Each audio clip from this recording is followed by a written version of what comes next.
Hi, welcome to Live. Today I'm going to be talking about letting go. You know, I just got back from Publix and there was an elderly man that was walking me out with my grocery cart, and after he put the groceries in my, hi Lydia, hi Keith, Keith's my son. Good to see you all here. He was putting my groceries away, he shut the lid down on the car, and he kind of made it a nasty look, and he said, "Did you see that guy, the way he turned around?" And I didn't. I wasn't aware of the negative, and I just kind of shrugged my shoulders and thanked him for putting the groceries in the car. And I thought about it, and I thought, there's not a lot today that I need to control. I'm letting go of a lot. Hi, Michelle. Welcome.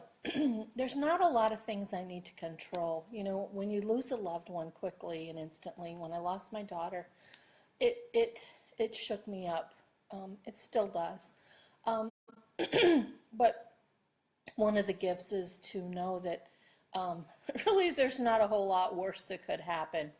And I'm very grateful for so many things in my life today.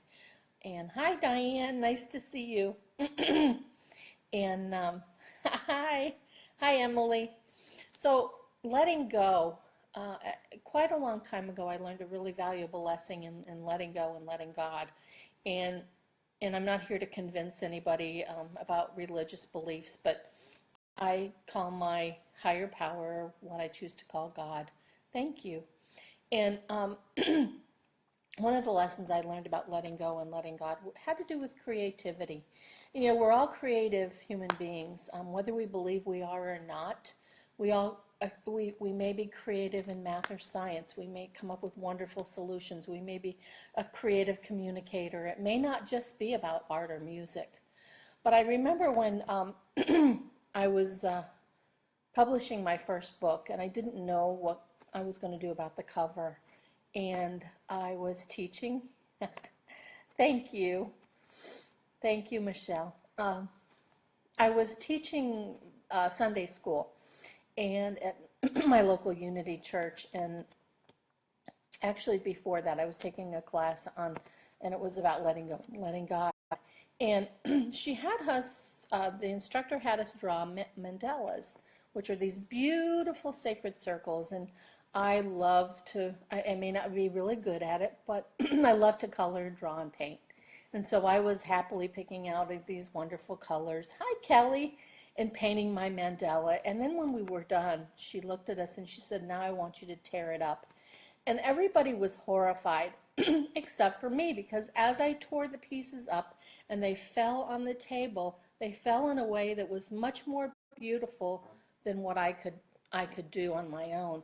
And it was a lesson to me in when I do the footwork and that I place the outcome in God's hands, everything comes out better than I could even expect myself. So it was a wonderful lesson. And then a couple weeks later, I'm sorry, I got a little bit of a frog in my throat, and my wonderful, cute little Maltese decided that she's going to bark at probably a leaf falling on the ground. My protector. And Cece, come here. Come here. So anyway, I was teaching, these were 8 to 10-year-olds at Sunday school, and it was a lesson on letting go and letting God. And they had a curriculum set up, and I looked at the curriculum, and I was like, these kids are going to be bored to tears with this.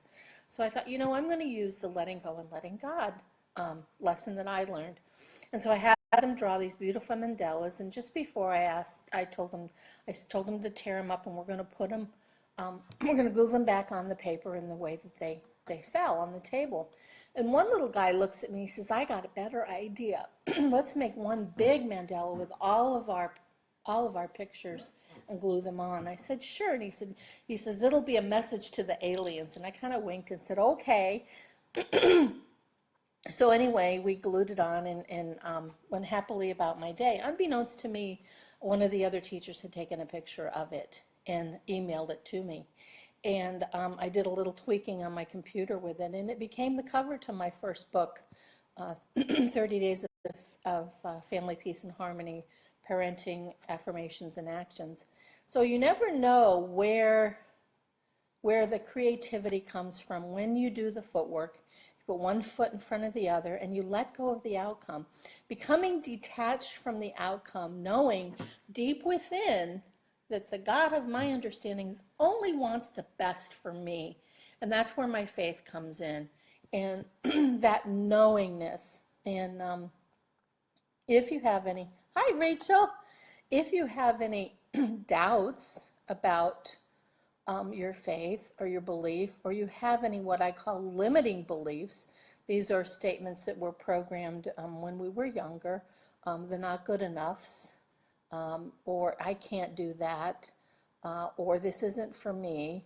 If you have any of those limiting beliefs, that's what I help my clients with, to break through subconscious beliefs that keep us stuck and that keep us, hi Charlene, that keep us from that belief, that knowing. Once we do the footwork and we let go and we let the universe, God, source, whatever it is that we believe in, we let go and we're detached from the outcome, and we have this deep knowing within that really, really only works to our best and our highest good. And it's our hi Ingrid, and it's our subconscious limiting beliefs that keep us from our best. So that's what I have to share with you today on letting go. And hopefully, I have to tell you, letting go was not easy for me. My maiden name was Wright. And so I had a lot of control issues for a lot of years. So letting go was challenging for me, to say the least. But I have to say that today, letting go and letting God and becoming detached from the outcome has made life so much more enjoyable. I want to thank you all for being here today and supporting me. And go to my website, betsyrosum.com, and I have some information there for you, some videos, all kinds of great stuff. I also have another website called Living Totally Present, and that's my global mission, and I shared about that last week. Anyway, I hope you have a wonderful Wednesday, and we'll see you next time. Bye-bye.